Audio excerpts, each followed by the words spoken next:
Like, what animal is this for the perfect habitat? A fish. Type of fish. Like is this? Alright, at long last, our pond is done. The cascade's working just fine.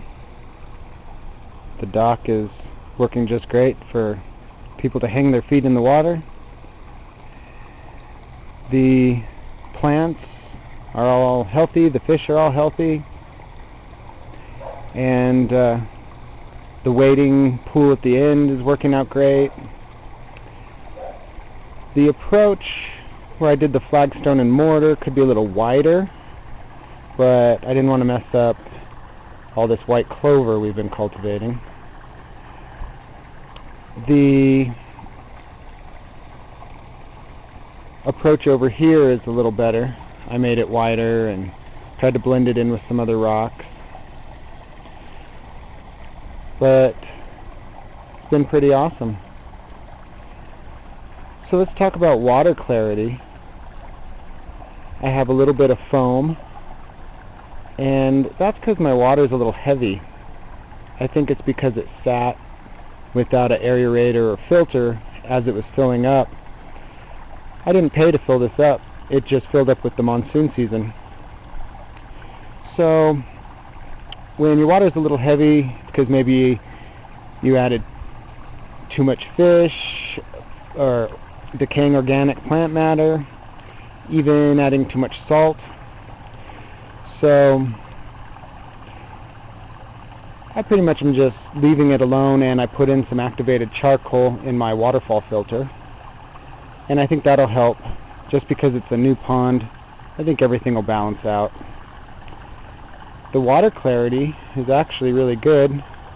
With the reflection of the sky, it's sort of hard to tell, but it was really green at first, and that was just algae. The thing that you can do to help with that is to have a bunch of plant cover, and so I put in all these plants to cover a lot of the surface area. And so a few cloudy days, the filter running continuously, a bunch of plants added, and the water cleared up significantly. You know, it's a couple feet deep right there where you can see some of that flagstone in the bottom. I'm not quite finished with the pond. I still have some pond liner that's showing that I want to cover up.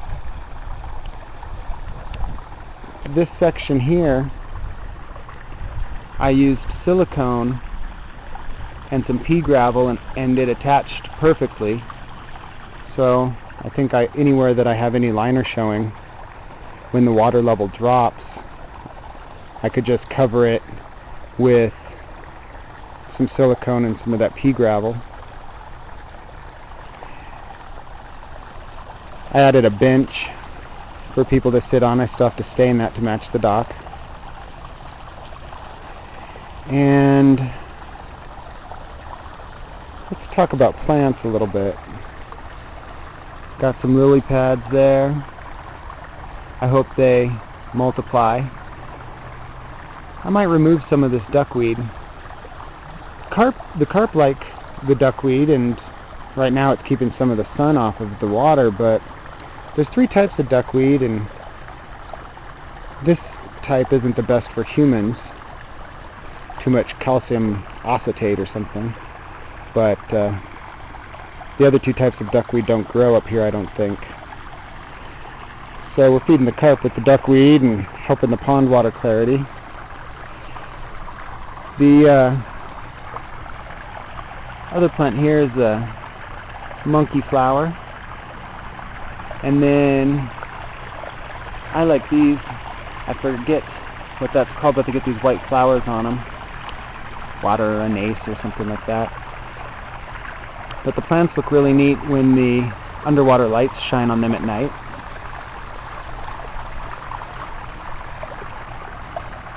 One thing about plants You can't really tell from here, but I do have some tall grass sedges planted way down deep, but they're securely in a plastic pot, because when you use this EPDM liner, which is the best liner to use, some sedges and plants, their roots can go through the liner. I put some up here. This waterfall box is hard plastic, so those plants should be just fine in there. I used waterfall foam and silicone, and that's working out just fine. The sound of it, I got to sound just the way I want. And I like that big bottom tier, I guess you could call it, at the bottom of the waterfall, because you can walk all the way around the pond. You step here and then you can walk in the waterfall to get to the other side. And that's pretty neat. There's a lot of things you can do to shape the waterfall foam if you use that, even like adding salt to it. I didn't try that, but I did some other interesting things.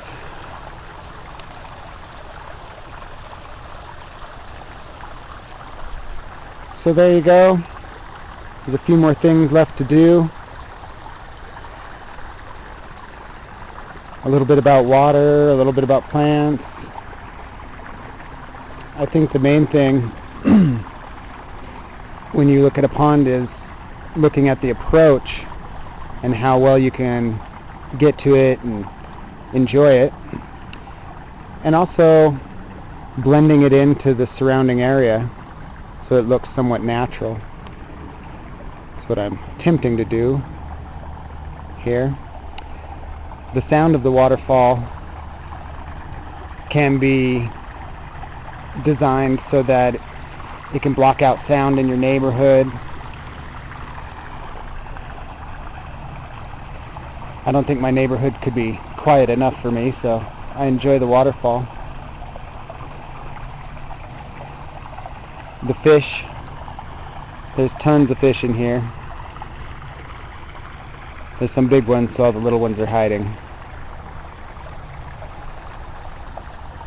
But besides everyone enjoying just feeding the fish and being entertained with this water feature, you know, it's also a lot of standing water. It makes a thermal mass to balance out the temperature for plants when it starts to get cold. It could also be an emergency source of water. There's about 3,000 gallons there. It's a lot of water, and it's being filtered. So far, just my waterfall filter has been enough. I was going to add some filtration pads to my pump. The pump I'm using, I ended up going with a 2,000 gallons per hour pump, and it seems to be working perfectly. When you look at pumps, there's usually different model numbers with graphs of how much usage, electric usage, they're rated for. And so we got one that's pretty efficient, big enough, and still has plenty of water flow. Probably circulates this pond every 2 hours. Big aerator is necessary for the winter, although we went down 50 inches, so we should be good. But I recommend getting some underwater lights. That's nice to be able to look at the fish that are hiding down at the bottom when it's dark. And I still have to wire in the electronics, wire in all the components here with Romex, and want to use some GFI plugs. What those do, if there's a break in the feed of electricity, like some sort of a short or something's going wrong, they'll turn off immediately. And that's good in case someone happens to be standing in the water. All the cords are going, you can't really tell, but where you see that liner in the corner, That's actually a flap of liner, and so all the cords are behind that, and then they go in the dirt to behind this garden. So you can't see anything electrical. And then I'm going to finish covering all the liner that you see. Got a few ideas, like the silicone and pea gravel, but I also hid the big 2-inch tube that goes to the waterfall. I'm using that stick actually. It goes down into the water about 3 or 4 feet, and I tied it to the tube so it hides the tube really well, and then put some flat rocks on the tube, which actually left some good gaps for fish to hide. My idea is making this a wildlife pond, so there's lots of hides for fish and lots of big rocks in the shallow area so small fish can hide. We have tadpoles and baby salamanders in here, so they need places to hide. You can't really tell. It's hard to see some of these big rocks that I have in here, but that's so all the small fish and amphibians can have places to hide. So plenty of hides and sort of a gradual approach so things can climb in and out. That's real important if you want a wildlife pond. You also need some areas around the pond for them to hide in, some different rocks, and so that's what I'm working on. I still have some big rocks I have to bring in, and then it'll be a little bit more of a wildlife pond design. But I think having the shallows and these plants here will also work to sort of filter the water as it flows across the pond.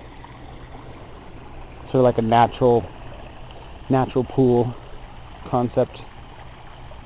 But there you go. That's the almost finished pond. I think the dock turned out to be one of the better ideas. We can talk about a nice approach and hangout spot. But then I put in the bench to make that even better. So got some rock work to do, some electrical to do, and got to stain that bench. But it's almost done. It only took me a year. But anyways, there you go. Hope you like it.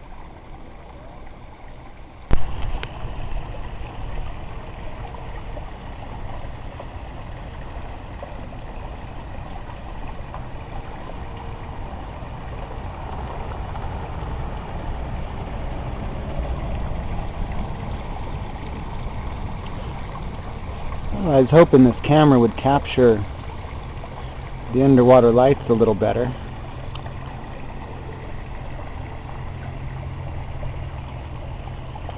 It's actually pretty neat, but you really can't see anything in this camera. And fish silhouettes. There you go. Nighttime vision.